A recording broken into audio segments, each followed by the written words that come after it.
po. Ang tagal po nagtiis po ni Lucky po na sa init at ulan. Yan guys, no. Kahit ganun lang siya mga guys. Kumbaga.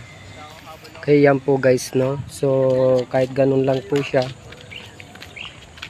Dahil malaking pakinabang niya sa akin guys, na binilang ko na siya ng takip sa motor guys, nang tagal niya po nagtiis sa araw at initan. Ngayon nga po ang aking nasabi guys.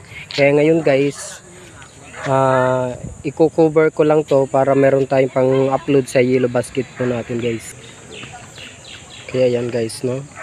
So alam niyo mga guys, proud ako sa motor na ito. Bagamat siya'y luma, napakatipid po yan sa gas. Halos 30 pesos lang po guys ang aking konsumo. Sa 4 na oras, 3 oras ang tinatakbo po niyan. Kaya sabi nga, kahit hindi man yan branded guys, basta marunong po tayo mag-alaga ng gamit, tatagal po tatagal siya guys.